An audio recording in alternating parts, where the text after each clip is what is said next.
What's going on, everybody, and welcome to another Angle of Pursuit podcast. This week we're heading to COTA, our first road race of the week. We'll recap all that was the Bristol.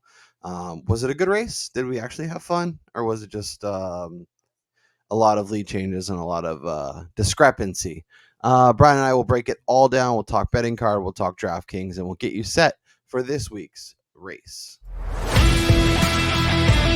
Ross Chastain used the wall all the way around this racetrack. Logano has been the class of the field. Check out the big brain on grass. Yeah, I need to change my underwear. Brian Twining, Bristol is in the books. The Food City 500 is behind us. We are now turning our attention to COTA. We're headed to Texas for some road racing. You will be heading to Vegas for some March Madness, and of course, you will be mixing in the NASCAR action. Of course, as per usual. But how's everything going? You ready for one of the best weeks of the year? Yeah, no. Just going back to Bristol real quick. I don't know who on this earth voted no in Jeff Gluck's "Was this race good?" poll, because I don't know. How could you not have enjoyed that race? The strategy that went into these guys having to manage their tires instead of just pedal to the metal the entire time. Like, look, you heard Kyle Larson complain about it, but you know, deep down, he's probably sitting there thinking, like, the next time we come here, I'm going to kick the shit out of every single one of you because I'm the best driver in the sport. But from a betting perspective, I understand if that's the way you're looking at this, if that's the angle you're looking at how you're voting. Yeah, it probably wasn't a good race because it was as uncertain as a super speedway. But the on-track product, I would say for me personally, was better than what we had at Atlanta. Lead change doesn't necessarily constitute as road racing. I don't know that we necessarily had the best cars near the front. I think Denny was really good all day. But as Chris Wormy pointed out, are we really surprised that it was Brad Kay, it was Martin Truex, and it was Denny Hamlin at the front? That's part of the strategy of this race. It's not strategy; it's just experience and understanding how to manage your tires. Exactly my point. But it wasn't even like oh, we're pushing it a little too much in the long run, and there's a potential this could go bad. It's like, oh, I ran a lap and a half and my tires are exploding because having issues. I can't go to the lap cars can't slide up the track because there's a bunch of garbage on the track and they can't get out of the way for the fast cars. But that didn't affect Denny Hamlin or Martin Truex Jr. See, I think one of the main reasons why I enjoyed it was the fact that Ty Gibbs was probably the fastest car, but we don't really know that because he seemed to be the only guy after every restart that was willing to push it a little bit harder than everybody else. And that's why he was out in the lead the majority of the time, because he simply was like, oh, I think I could run 44, 45 laps, while you had the old vets, you know, the old dogs out there, Denny, Truex, Keselowski, just sitting there like I do when I'm driving to Vegas, putting it at 78, hitting that cruise control, and I'm getting 5 more miles to the gallon than everybody else. And that's essentially what these old farts did at Bristol. Yeah. And I thought it was fantastic. Yeah, it's frustrating when you're like trying to understand a race. And like Chris Wormy also said, this is what I can take away from the race. And it was nothing. Zero. Like what like we're trying because the thing is the next time we come here, it's going to be hotter. Mm-hmm. Even though it's going to be a night race, it's going to be hotter. And if they come with the same tire compound, which I was assuming they are going to, guys are going to know about this. Are we assuming that? I feel like I don't think that they're going to do any in-season changes. I think they might give them more sets of tires this time. I don't know. I'm also a little bitter because I had Chris Bell, I had Kyle Larson, and I had Ty Gibbs stuff, and they were all like, so did I. But 5 cars like 80% of the day, and then I just couldn't get there at the end. Hey, look, I don't think. I mean, we're gonna look at our betting card here in a second, but I don't think anybody could be as mad as me when I added a William Byron top 10 prior to the race on Sunday. I talked myself into it after looking at all of his numbers. His number was at a price that you don't normally see a driver like him, and he had been really good here. And then, of course, he's the first effing guy to hit the wall and then go multiple laps down. Yep, and I was in on him, and I talked myself out of him. Me and you had a conversation at like midnight going, No, well, I what do we talked. think of? I helped you talk out of it outright. Yeah, and I was like, a top 10 bet's probably pretty good. Exactly. But we talked about where he was running in the race, how he kind of luck boxed some of those finishes. Yeah, and that's I don't why know. that felt good. Mm. All right, well let's recap the card. We can keep talking more Bristol, and then we can get into this week's race at COTA. So let me share my screen. Oh, and I will add real quick for people, I am going to do everything in my power to make sure we can record on Saturday night. I don't know what time that's going to be at, but I will be fully engulfed in college basketball as Saturday in particular. Thursday and Friday, my head will only be filled with college basketball, point spreads, and brackets. There will be We'll get our nothing else. second half bets in for the late games, and then we'll record maybe around 9 o'clock. But it'll be out Sunday morning on your feed, and that's all Yep, that matters. it'll still be there. So Michael McDowell top 10, felt pretty good about that most of the day. I think he finished 11th. He finished 11th. So, to par for the course there. Busher over Ross, love that. Busher over KFB, love that. Ty Gibbs over Ross, love that. Those felt pretty good most of the day. Of course, Kyle Busch has issues. People were talking themselves into him being something this week, and he was there for a minute, but yeah. So Chase top Chevy, Larson top Chevy. Obviously, neither of those hit. Gibbs top Toyota, felt good about that when he was dominating. Obviously, didn't get that with Hamlin, and then even Truex getting in front of him. Gibbs not winning the race. My McDriver one, I felt pretty good about. Of course, Alex Bowman luck box is a top 10 or a top 5, I think. Yeah. I Yeah. don't know. Tyrone over Ross, went back to that, put that in the newsletter, so make sure you check that out. So overall, fine, down a little bit, but felt like I was trending in the right direction. Felt like I had the right names on the card. The results didn't necessarily come to fruition at the end. That's okay. You had Reddick, you had McDowell top 10, you had Briscoe top 10, the Keselowski over Logano, Elliott over Logano, fading Joey, fading KFB, fading Ross. Those all worked out really well. Yeah. Adding the Busher over Chastain was a smart move by you. I The felt Byron, great about the driver to win stage 1 and stage 2 and win the race, of course, until the Yeah. Ty Gibbs started fading back. But again, like, even though I lost those, I'll gladly take a week like that where I had to shoot myself in the foot for that type of racing. We also didn't get the late caution that typically comes at Bristol, which is interesting given all the tire fall off and all the issues that we had and all the there were so many cautions, and then of course they should have thrown the one for Hocevar. Yeah, probably.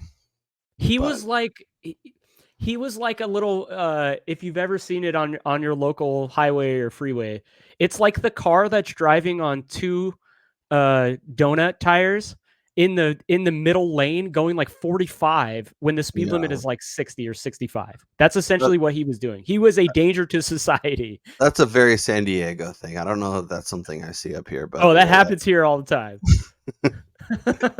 I can definitely see that. So overall, not the week we were hoping for, but still in the green, still feeling good.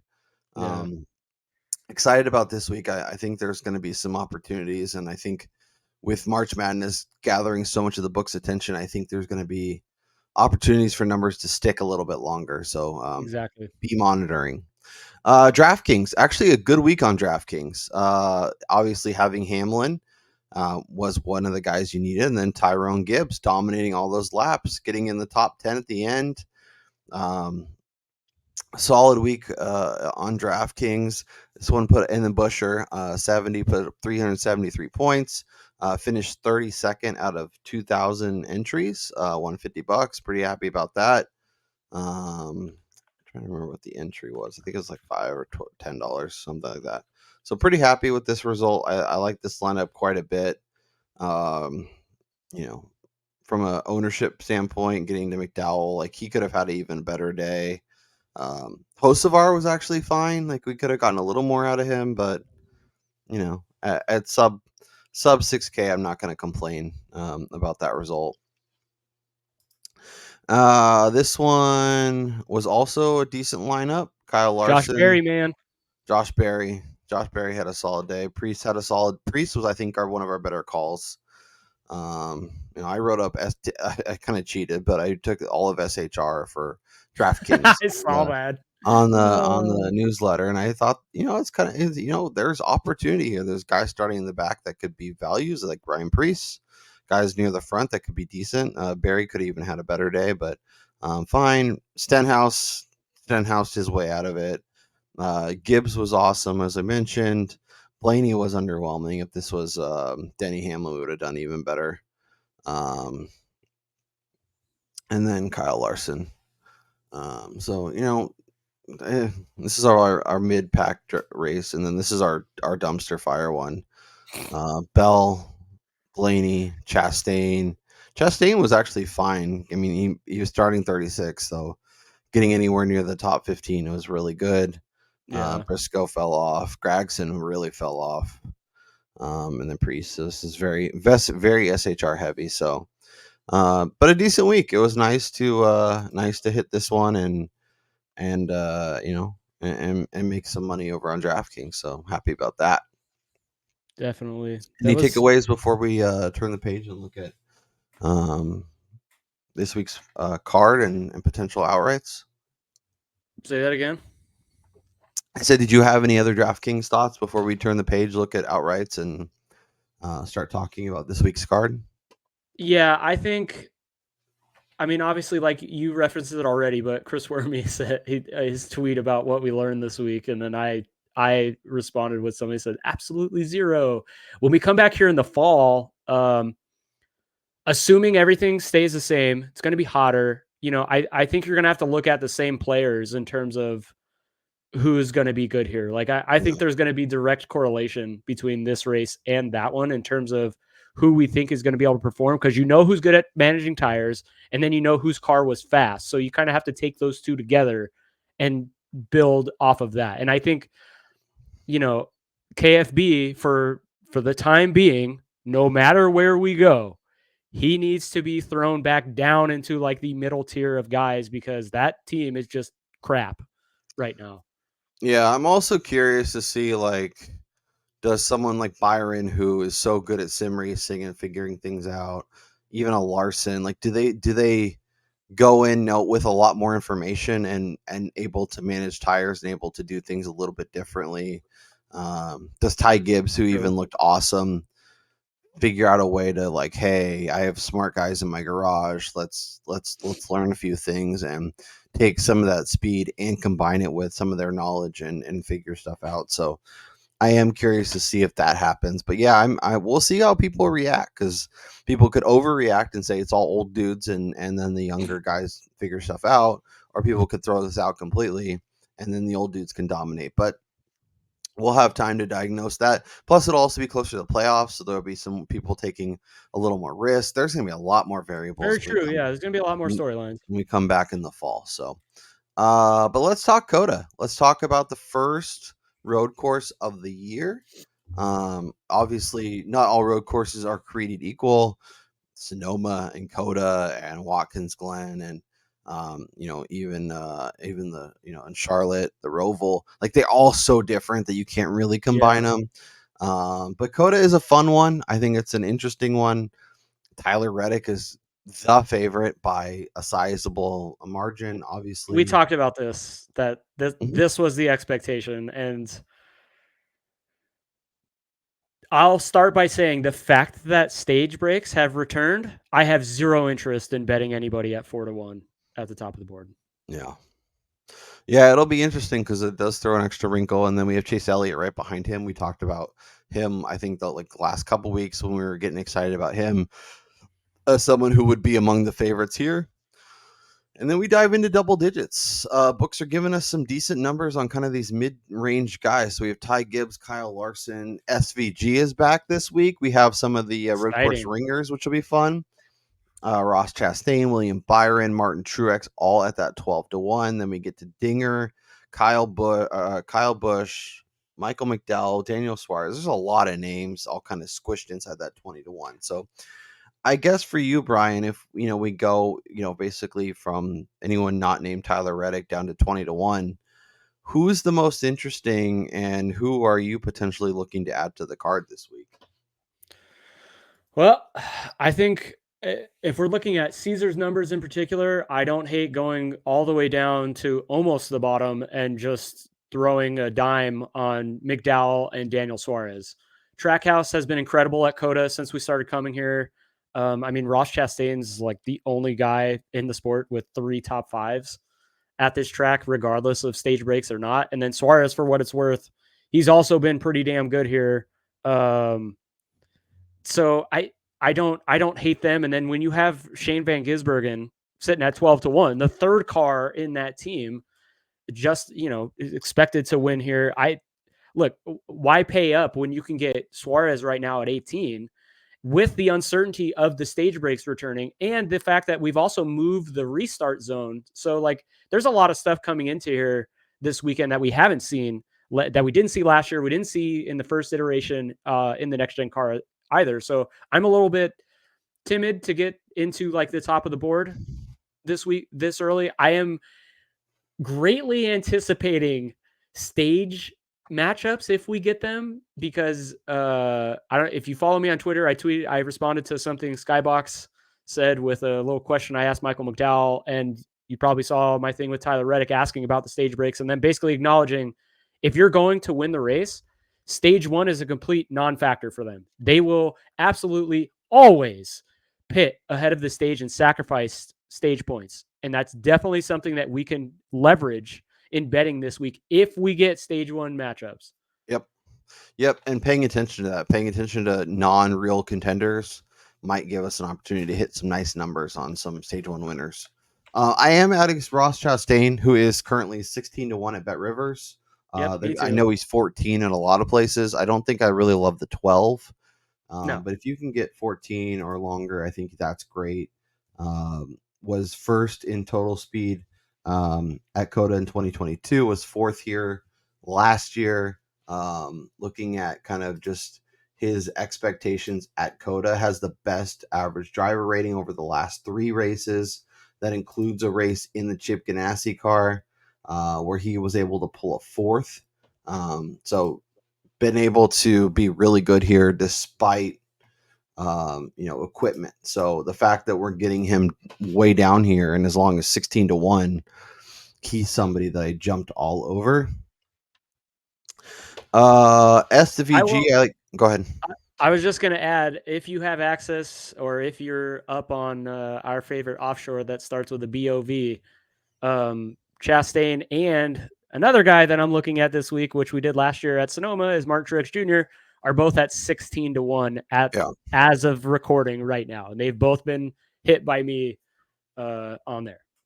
Yep. And Truex was 10th in total speed rankings in the last 2 trips, 8th and 12th respectively. As Brian mentioned, was awesome at Sonoma last year. Obviously not all road courses are created equal, but he is somebody and he's been really good to start the year too. He's been really competitive in a lot of races, even showing up at tracks where traditionally he doesn't always show up. So good to see. And then he also had a DNF, which kind of messes up his three race kind of information. But I know I like that call, especially at 16. Like I said with Ross, I don't want to bet him at 12. Yeah, but I think if you can get him north of 15, even 14 is sort of interesting, because I could see him, like, the thing about Ross is we don't expect to qualify well. Like, even in his best races, like, he's qualified 12th, 16th, and 20th. So kind of expecting that again. Truex, I feel like, could have a really strong performance, and then his number could get significantly shorter. Ross, I don't expect to move a ton, but if he looks awesome in practice, he could be 8-10 and just kind of sit there. I think with Reddick at 4-1, unless he looks like total ass on the track during practice, he's going to kind of make everybody else have to, be a little bit longer than maybe they should, just given where his number sits. Well, yeah, and then Tyler Reddick, he's also been incredible qualifying here. He's never started outside the front two rows. So I mean, his number is probably going to stay the same, possibly even get shorter, which is just going to inflate everybody else's. Outside of like if you can get Chastain at the 16-1 number, or for instance, like I just found on Superbook, Shane Van Gisbergen is also 16, so I'm going to add a little bit on that. I mean, we saw how good he was at Chicago Street Course, so I don't hate getting a little action on the 91 there. So, yeah, we've talked about this at mile and a halfs in the past, where the expectation is Kyle Larson is going to be up front and he's going to inflate everybody's numbers. So most of them, it's good to wait. Yep. Interested in Byron, maybe not on an outright, but I will get some exposure to him. I think he'll be good, not great. I think he's kind of like last week. I think he's a really good top 5, top 10 type candidate. True. I did tweet out earlier that I think Kyle Larson is the most is the easiest Hendrick car to overlook this week, and I'm happy to do it.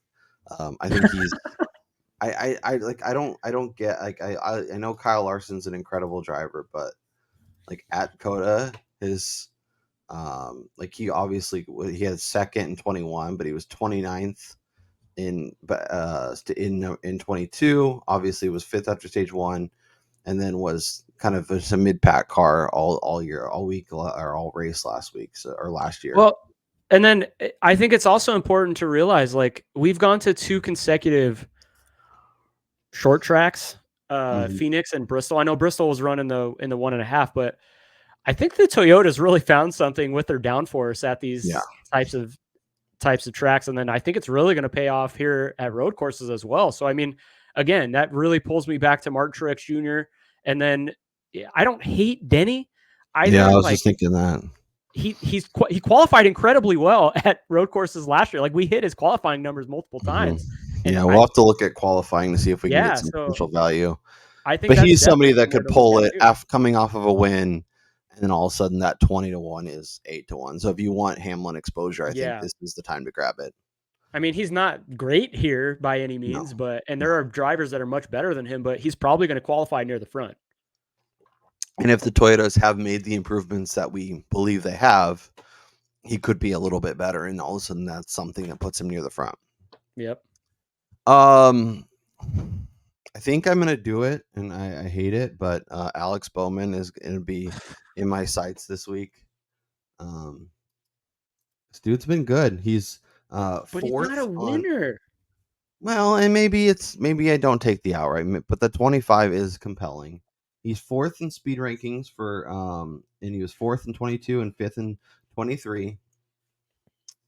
He's got the 4th best driver rating here at COTA over the last 3 races. He's finished 3rd, 2nd, and 8th. He's also qualified well the last 2 times, qualifying 5th and 6th respectively.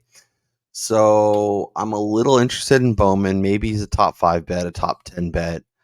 I think this is just like bringing me full deja vu, full circle type of thing here. I'm pretty sure like over 2 years ago, when the first year we were doing this, Alex Bowman was one of the guys that we highlighted at road courses for his propensity to just like finish well. It was like always like 14th or better, I believe it was, in like 12 consecutive road races. So I don't hate his numbers.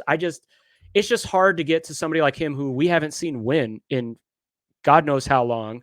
And there are so many other drivers that are better than him at this track. But given where his number sits at 25, it's a lot more compelling. If he was like 13 or 14 or 16 or even 18, I'd be like, But at 25, it feels sort of like a value, but it might be just getting that better at the top 10, at the top 5. We can look at placings and that kind of stuff to see what may be available at time of recording. Do you like any longer shots? Do you like a Christopher Buescher at 20? Do you think anybody, as we dive way down, Kobayashi at 60? He's on a second time in the car. I think he'd be like a top 10 guy. I'm not hitting it. It's not going to be an SVG thing. I mean, shit, SVG's in the field. Like, would you rather bet, or who do you think finishes better? Shane Van Gisbergen or? Yeah, well, obviously SVG, but SVG is 12 and Kobayashi is 60. and he's in the 2311 car. I don't know. Any interest in Ryan Blaney at 40 to 1? No. That's so crazy. It's not. I mean, I'd rather bet Bowman at 25. Yeah. All right. Okay. If you go back to the top, what are we doing with Chase Elliott this week? He is listed as the second shortest odds at every single book. I mean, he's been good at COTA. He didn't run here last year, I don't believe. It was during his little he was out because of his injury. Yeah. But the guy who we used to just expect to dominate these road courses, he's just not been there.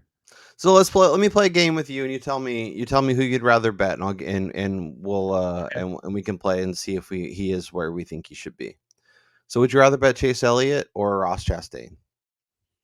At the numbers listed Let's on say they're Caesar? all 12. Let's say they're all 12 to 1 for this example. Would you rather bet Chase Elliott at 12 or Ross Chastain at 12? I'm gonna take Chastain just based on recent performance. Would you rather bet Christopher Bell at 12 or Chase Elliott at 12? Ooh. Man, probably Bell. Like, I think the Toyotas are going to be incredible again, and Bell is like just an ascending driver. What about Dinger the Ringer at 12? Or No, Chase Elliott. too far? Okay. William Byron? Colleague effing sucks. Their cars are trash. I Would you rather have zero faith that Dinger is going to do what we've seen him do in the past. SVG or Chase Elliott? Oh. That's pretty tough. I'd probably go Elliott just because we've only seen SVG once. Yeah. You know? Yeah. Are you betting either Byron or Larson over Elliott? Probably not. I don't know. I just don't have faith. Like, I don't know what the hell to do with freaking Kyle Larson, man. Yeah. I'm not betting him. I want no part of him this week, so he'll probably win. Honestly, I would rather bet McDowell at 18 than Elliott at 8. And see, that tells me that Elliott's too short, and he should be probably 12 or 14. Yeah, he should be in that 12 range. Like, I don't understand why he could be the second favorite this week when we haven't seen him do shit. Yeah, and the crazy part is he's even shorter at BetRivers, which BetRivers usually gives us a little extra. So, I mean, and then Superbook too, which is notorious for giving some decent lines. Like, he's also 8 to 1. So. Yeah. What about Tyrone Gibbs? Looked awesome last week. He's got speed. He's got speed in a Toyota. We are optimistic about him kind of long term. Do you think, is this just his new normal? He's just going to be priced in this range every week, pretty much.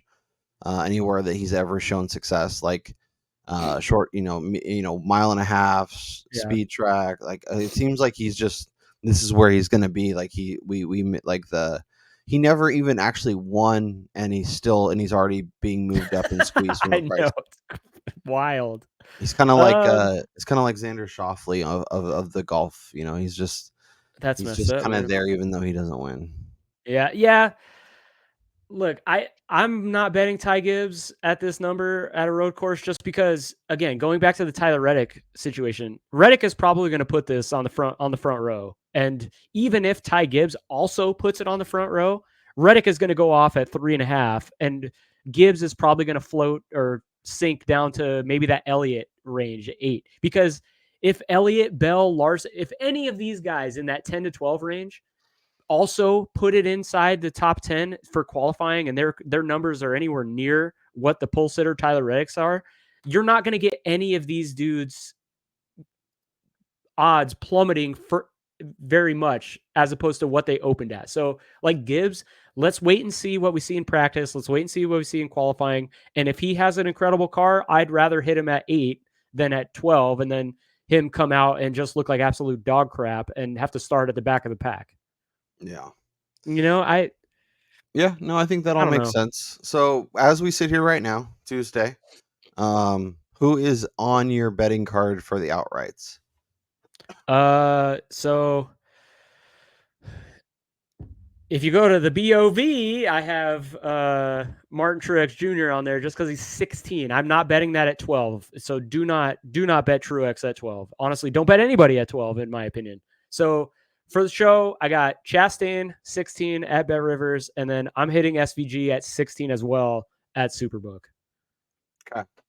I added Chastain at 16. I haven't added anybody else officially yet.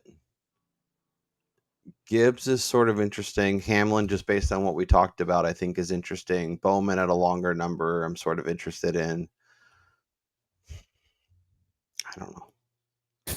I'll probably add one or two more outrights, but as you mentioned, Truex is in a good enough number at a widely available book that I want to add that. Yeah. Byron at 12 is fine. I don't think I'm betting him, but that Caesar seems to have the best number, so if you're in on him, I think that's the best place to go. So shop it, see what you can get in terms of value. But I will probably add somebody, and maybe as we talk through the rest of the bets, I will add somebody to the card. Top 10s. Let's see if we can find some values on top 10s this week. So Kobayashi 175 to top 10. Is that Too short? Yeah. I'm gonna head It's like I feel like the books are taking advantage of the Shane Van Gisbergen situation and just being like, oh, this guy's a road course ringer. And so we should price him short because everybody's going to assume he's going to perform really well here. But I mean, then you're trying to fit like 15 guys, 15, 16 dudes into a top 10. Yeah. And we've never seen him do that. And this is only his like third race in NASCAR. Like, I'm sorry, there's no way I'm betting that number. I am betting the Alex Bowman top 10. He is plus money on Caesars at plus 125. DraftKings has him at minus 110. I don't love that quite as much. But plus money, I will happily jump in on that. I think he has potentially race winning car. Maybe, that may be a little bit of a jump, but top, what's his top 5 odds? I just want to look and see, make sure I don't want to jump to that number. Plus 320. Yeah, no, I'd rather take the plus 125 to top 10. But I think he's compelling. Anybody else in terms of a longer shot at the top 10 that you're interested in? Logano, Briscoe, Blaney 2-1. Chris Buescher. There's not a lot of trust in really any of these guys. Yeah. I mean, the one thing I will say, like, having the stage breaks back, it definitely opens the possibility of certain dudes who shouldn't normally be there, flipping something weirdly, just catching a caution at the right time or something and just lucking into a top 10 and essentially seeing the same finish that we saw in Phoenix with guys like Buescher and Keselowski having much better finishes than where they actually ran. Well, and we saw it in 2023 with Chase Elliott finding a way to stay out and push his car and maybe not winning, but being much closer than he had been majority of the day. Yeah. Including at Sonoma where I think he got top 5 and he was like a mid pack, like 15 to 20 car all day. So, that is a good point. Let's look at some of the manufacturer props. Chase Elliott plus 380, Byron 6-1, SVG 6-1.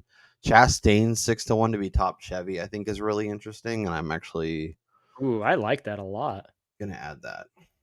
Well, yeah.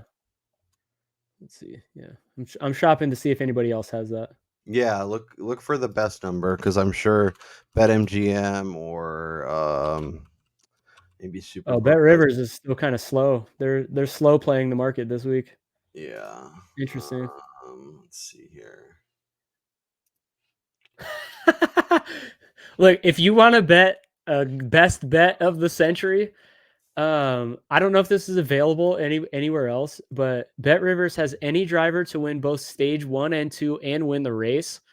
Yes is priced to plus 450 and the no is minus 835. There is no effing way a guy is going to win all 3 stages of a road course race in 2024.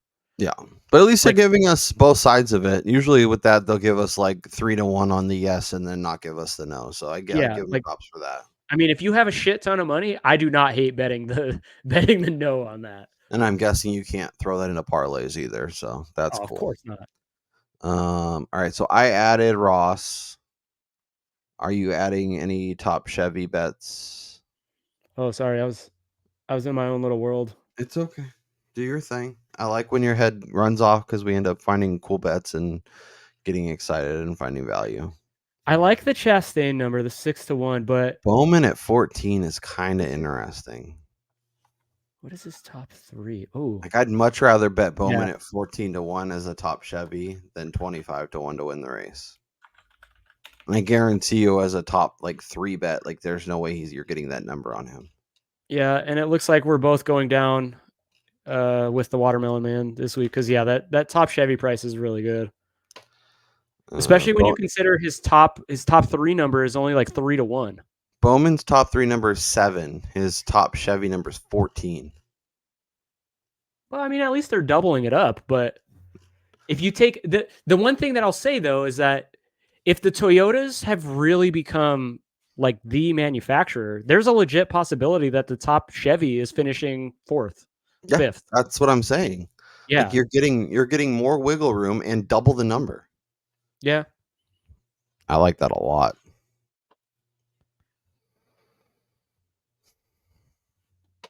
I'm gonna add it. Find me the best number. Yeah, I think Caesars is the only market that has it posted right now. Okay. Well, I don't usually love doubling up with the same manufacturer, but when you're getting 6-1 and 14-1, yeah, I think it's I don't hate it. Yeah, I kind of was interested in like the top 5 market. Okay, top 5 market. Okay. How on earth is Ty Gibbs priced at plus 160? The same, just he's like 20 cents longer than Chase Elliott. Like I know Chase Elliott hasn't been great, but Chase Elliott has a history of being the GOAT on road courses. Well, Ty Gibbs plus 180. Let's see what the best number we can find. Because I just think books are squeezing us, especially at certain numbers. How are your numbers different? I don't know. Do we have different numbers? Hold on, let me refresh my page. Maybe I got bet. Maybe I need to refresh my page. He's plus 160 for me, it says. He's plus 175 at DraftKings. Here, let me refresh.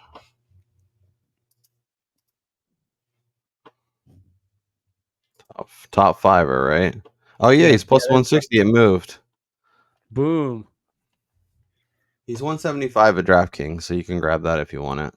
No, that's the thing. I don't want that. No. Like I want to wait to see what he does. Chastain at 180 is better, but I think I'd rather take the top Chevy and hope it's a top fiver for 6-1. Yeah. Good God. Dinger at plus 250. I don't hate that. I know you're out on him, but that's fine. That team just sucks, man. Yeah, it's not good.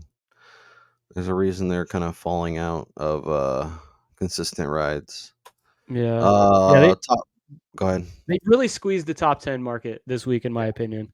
And that's why you got to keep searching for better value. Find ways to get in on drivers that you like.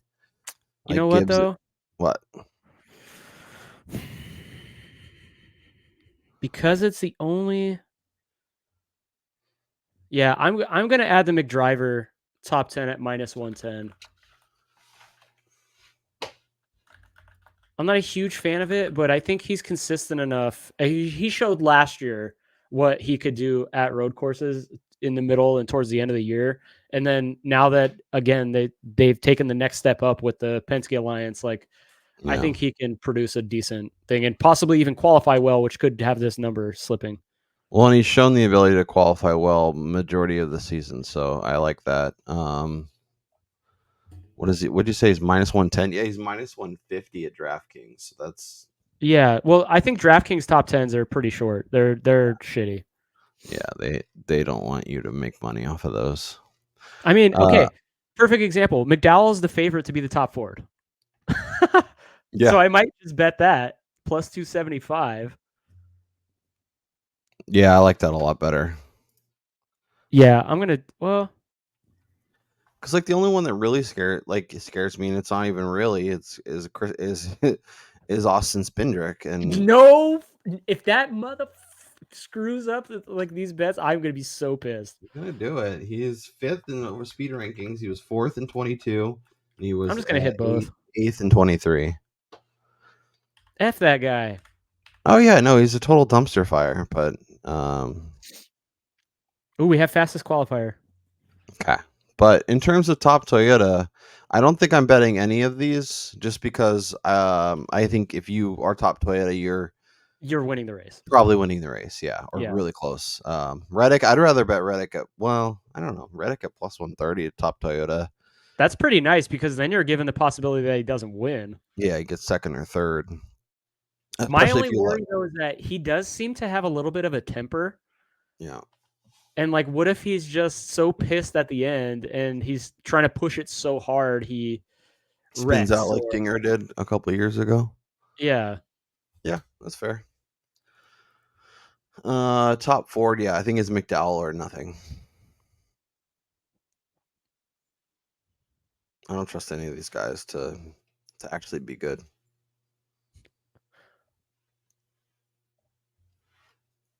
Okay. Oh man. What are they? Let's see. Fastest qualifier is crap again. Denny Hamlin 10-1. 10-1 though? Look at how many people they have. Like when the favorite is 2-1, how on earth can you post so many guys at 10?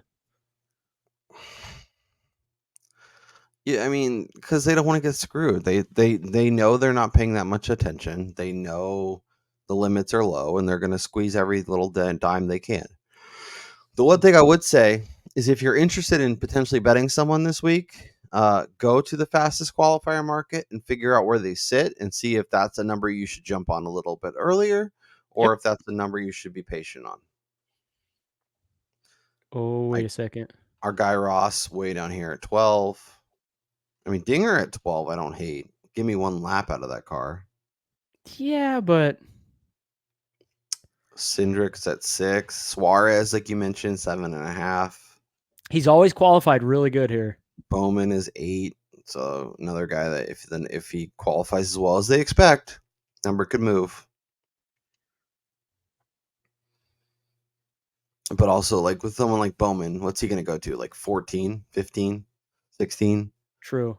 So if you're like on the fence about Bowman, you want to see him do it in qualifying, and you're willing to take a little bit of a discount to do that, then do it. But if you want to lock in that 25 or the other placing numbers, now is the time. I also think looking at the auxiliary bets, the little props, drivers to lead a lap, Mm-hmm. it's priced slightly to the over. It's posted at 8.5 right now, which this particular race hit both of these. The first 2 times we came here before the 0 stage breaks, and I think it's probably going to hit again because the fastest guys are not always going to be up front because they're going to be cutting the stage 1 short, and then you're going to have the pit cycle happening. So I actually like the over in that. Although with stage breaks, our drivers obviously before stage 1, they're going to be the contenders are going to be coming in. But do we expect them to be less aggressive with the like the green flag pit stops, or just be willing to push it and hopefully either get a caution or end of stage before they go pit and get ready for stage 2 or stage 3? I think we're just going to see a repeat of what we did in 2022. Like, Okay. Yeah, I'm not expecting anything drastically different. Okay. Obviously, other than like certain guys running up front that may not have in the past just because they're in a Toyota, for instance. Let's see. 1, 2, 3, 6. So there was nine drivers led a lap in 2022, and the over under is 8.5, with the over getting a little bit of juice. Yeah, and I think it was it was 10 or 11 in 2021. Yeah, it's interesting. And that's the thing; those type of bets, you can't look at the regular season road courses last year because the no stage breaks. It basically allowed the best car to just continue to run until they had to pit, which Yeah. limited the amount of people. You know who was actually pretty good here in 2022, even though I totally wrote him off? Hmm. Ryan Blaney. He Again, started on though, he started on pole, was second after stage 1, was fourth after stage 2, and ended up finishing 6th. yeah, but was that the race where he stayed out late, where he stayed out longer than he should have, and that's how he got that track position? I'm pretty I sure don't that know. was the day. I think I'm gonna spend some time. I'm gonna find it on YouTube and rewatch it today, to get some thoughts on how to rate how to cap this race. He's 2 to All right, 1 to top 10. I don't know. I think we I'm got to look at matchups before okay. we get out of here. That's a good call. Scheduled. So these are qualifying bets. Remember to look at that. Byron over Elliott at plus 100. Bowman and Suarez are head to head. Chastain and Blaney. Blaney at minus 110 to qualify better than Chastain is kind of interesting. I don't hate that. Because, we know how bad he is in qualifying, but actual race day, it's different. All right, so race head-to-heads, McDowell versus Suarez, Hamlin versus Buescher, Reddick versus Chase Elliott. Reddick is minus 150. I mean, Good God. if we get Chase Elliott at plus 120, like that's not crazy. Truex versus Gibbs, Larson Yeah, but versus okay, just looking at that in a vacuum, though, if you're betting that, you're betting the two favorites. Why wouldn't you just bet Elliott's outright number then? I think what you're betting on is that Reddick does something dumb, has an issue, and Elliott gets like 5th or 6th. But yeah, maybe that is a little bit too much of a. Found my first one, and it's definitely going to be the death of me. But Ross Chastain over AJ Allmendinger, I'm betting that. I don't care. I don't care if the number is going to get shorter because Dinger's probably going to qualify better, or the number is going to get longer. Pardon me. But I do not trust Colleague one bit.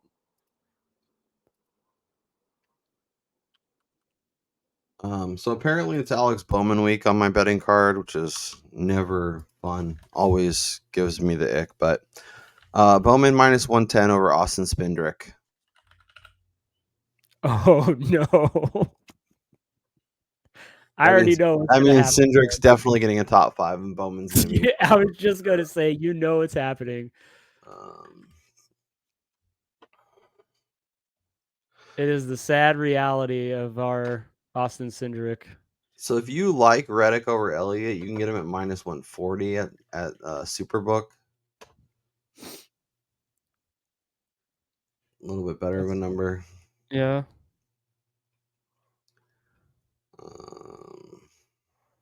I mean, You can get Larson at plus money over Dinger if you don't trust that Colleague car, and you can get Larson at plus money over SVG.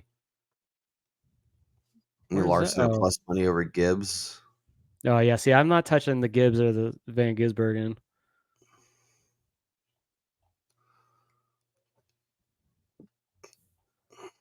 Where is Larson over Dinger? Superbook. Oh yeah. Okay. Plus 110. Bowman's plus 110 over McDowell. That's sort of tempting, but I could see McDriver being like 7th and Bowman being 8th. What'd you get there? Yeah, that's a good number on the Bowman over Cindric because it's weighted towards Bowman minus 120 over at DK. Yeah. All right, I'm gonna bet Apparently, it's Fade Dinger week. SVG over Dinger at Superbook -110. I might, yeah. I think I'm a little more optimistic on Dinger, but I haven't added any to the card, so That car is just. I think he's priced aggressively enough where if he has an amazing qualifying run, you'll still be able to get good numbers on him. Like I don't think it's gonna get that much shorter. Where if it was if he was like 20 something, I might be a little more interested. But at his current prices, I have no idea. I have no need to rush to the window to bet it. I just have zero faith in that team right now. That's fair. It's not Josh Williams. It's AJ Allmendinger on a road course. So I know, but look, he's probably going to win the freaking race now because talking shit about him. But exactly, -120 to top 10 is not a bad bet.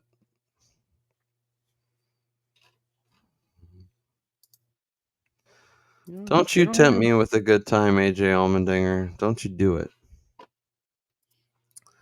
All right, recap our card, give the people our favorite bet, and get out of here. Yeah, sounds good. Let's do it. Keeping the card relatively light thus far this season. I think doing the newsletter and not getting over our skis on like the day before race day has been a benefit to both of us, I believe. Obviously, we have bets on our card, but trying to keep it real. I will say we've been control. adding fewer post qualifying than we have in the past as well. Yeah, that's what I'm saying. I feel like forcing us to really think about it and not just like fire from the hip when we're on the pod has been good. So I have Chastain as my only outright currently. Definitely considering a few.